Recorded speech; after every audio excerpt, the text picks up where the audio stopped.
Oh, nah, nah, nah. Oh, nah, nah, nah. Hey, it's Dr. J.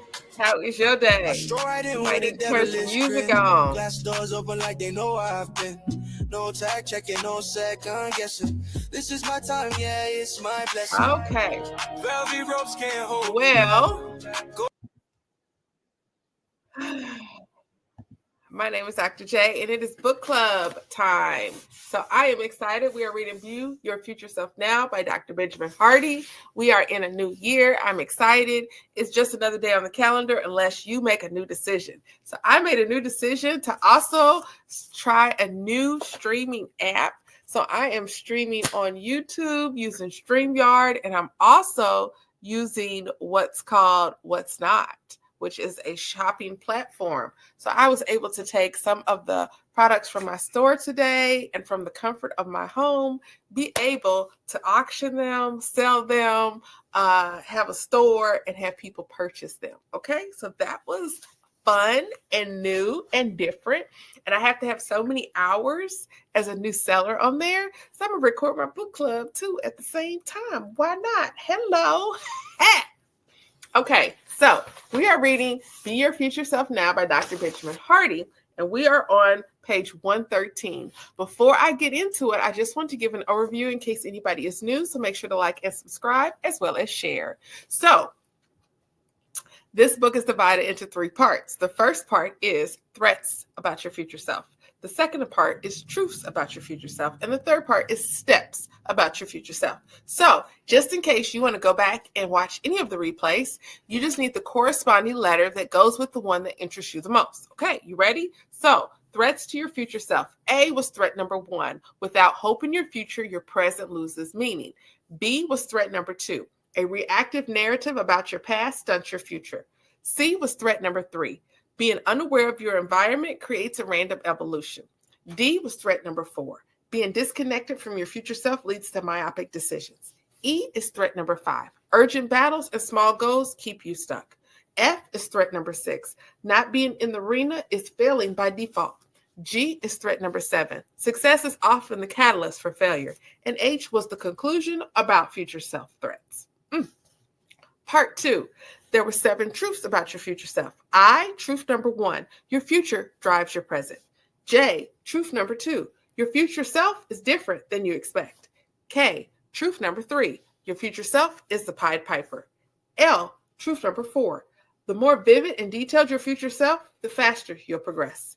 M, truth number 5, failing as your future self is better than succeeding as your current self. N, truth number 6, success is achieved by being true to your future self, nothing else. And O, we're going to cover right now. Truth number 7, your view of God impacts your future self.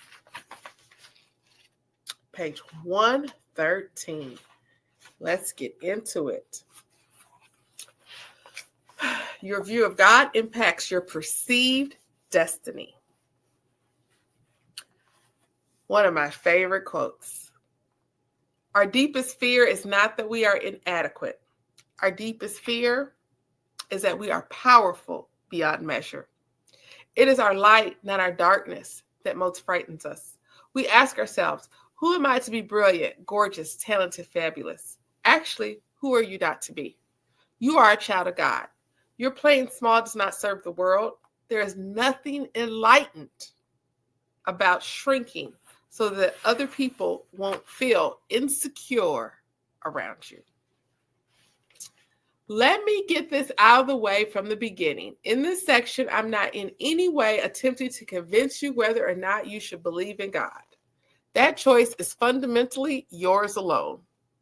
Instead, the purpose of this section is to highlight how whatever views or lack of views you have of God will directly impact your view of your own future self. Whatever view you hold of God largely impacts your view of yourself, your nature, your potential, and your trajectory.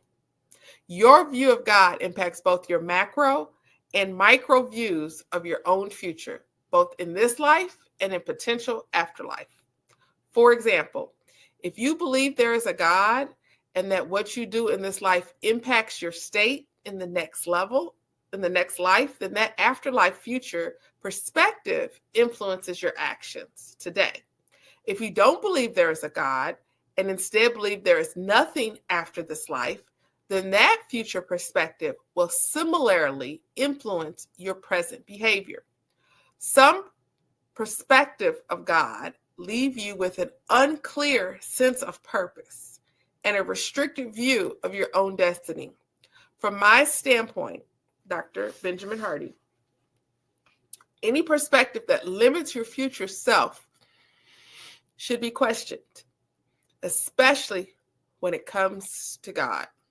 Other perspectives of God are intensely liberating in respect to your future self. In fact, I will share the view I specifically hold of God and how this vantage point gives me an utterly breathtaking view of not only my own future self, but also the potential of every other human on this planet. There are countless views of God's and God's relation to humanity. I'm going to detail a few of the classic frameworks. Forgive me for only focusing on a few. My point here isn't to provide a comprehensive list of all the different forms of belief, but to highlight in simple terms the impact of one's belief on their own future self. From this hope, I hope to inspire introspection of your own beliefs and their impact on your trajectory. For instance, a common view is that God controls and determines all things, including all humans' actions and outcomes. From this view, it doesn't really matter who you are and what you do in this life. God has already predestined who will go to heaven and who will go to hell. This perspective creates what psychologists call an external locus of control, where you believe you have no agency or impact on what happens in your life. It stops you from taking ownership of your actions and behaviors and leads you to blaming others, even blaming God, for your life's outcomes. Having an external locus of control is directly related to depression. From my standpoint, Dr. Benjamin Hardy's standpoint, this is an unhealthy view of God, assuming God to be some dictator and control freak. From a relational standpoint, it would be impossible to have a healthy relationship where one party governs and dictates everything that happens to the other party. This view makes us God's puppets, where God determines our ultimate destiny. Hence, the impact of this perspective on your future self is ultimately destructive because you have absolutely no say in where or what your future self becomes. Any view that removes agency towards your future self is limiting. Another common view is that God is the creator and we are God's creation. From this belief system, God created everything, including the earth and us, out of nothing. From this view, God is a fundamentally different type of being than we are. God is unknowable and incomprehensible to us. It is widely acknowledged that this view of God stems from Greek philosophy. The analogy of this perspective could be that God is like the potter, and we're like a piece of pottery. To further the analogy, the pot and the potter are completely different and seemingly unrelated. The pot can never understand the potter. The pot can never aspire to truly connect with the potter, let alone be like the potter. A limitation of this view is the wedge or an external divide it creates between God and humanity. From this perspective, we can never truly comprehend or relate with God. We can worship God and be amazed by God and God's creation, but we can't know why God created us, who God is, or who we are. This perspective leaves us with a confused identity and lack of clear sense for our trajectory. The final framework I'll share is the one I personally resonate with most, and which I believe to be most truthful and inspiring. See where my time is at? Okay. In this view, God is the parent of humanity, and every person is God's literal offspring and heir. From this view, all people lived in the presence of God before coming to earth. Okay, in this view, God is the parent of humanity, and every person is God's literal offspring and heir. From this view, all people lived in the presence of God before coming to earth, and each person on this planet consciously chose on their own on their own to have this mortal experience. This mortal experience is a step up and step forward in our evolution. Life is like a school, incubator, or simulation, purely experimental and developmental. We all choose our own experiences and lessons. In the book, If Life is a Game, these are the rules. Sherry Carter Scott presents 10 rules for your life. 1, you will receive a body. 2, you will receive lessons. You are enrolled in a full-time informal school called life. 3, there are no mistakes, only lessons. Lessons are repeated until they are learned. 5, learning lessons does not end. If you're alive, that means there are still lessons to be learned. 6, there is no better than here.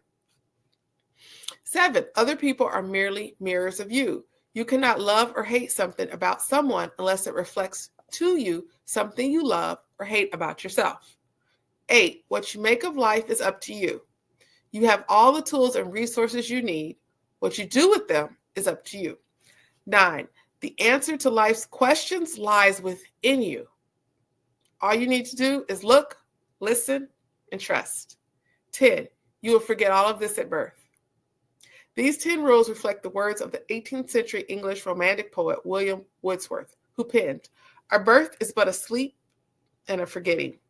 The soul that rises with us, our life star, hath had elsewhere its setting, and cometh from afar, not in entire forgetfulness, and not in utter nakedness, but trailing clouds of glory do we come. From God, who is our home, heaven lies about us in our infancy." And Wordsworth's words, I remember that was 18th century English, okay? And Wordsworth's words, we came from God, God is our home. This life is a forgetting of where we came from and why we're here and where we're going. But the answer lies within us. Being a literal child of God means there is a reason for being here. Life isn't random. We come from God and choose to come here for development, education, and experience. Moreover, being a literal child of God means that within us is the inherent capacity to become more like God in all ways, just as a baby chick doesn't grow up to become a cow. If we are the children of God, then our natural evolution is to become as God is. Some people worry that this viewpoint is dangerous because it brings God to the level of humanity. If we are the literal offspring of God, then what is God? The 19th century religious teacher Lorenzo Snow stated, "As man now is, God once was. As God now is, man may be." Like a parent to a child or an acorn to an oak, God is a more developed version of us. If we saw God, we could see an advanced person. Hence, we were created in the image of God. This perspective of God as our parent, unlike any other view I've encountered, both elevates humanity and unites us with God. We came from God and are God's children with divine, limitless potential. To quote the 19th century poet and writer Eliza Snow, "In the heavens are parents single. No, the thought makes reason stare. Truth is reason, truth eternal, tells me I'm a mother there. When I leave this frail existence, when I lay this mortal by, Father, Mother, may I meet you in your royal courts on high." With the innate capacity to become like God in all ways, what does that say about your future self? It means that whatever God is, you can become and have all of that, all of it. Wordsworth and Snow's perspective aren't new or unique. The philosophical term for this view of God is known as theosis or deification, which means to make divine.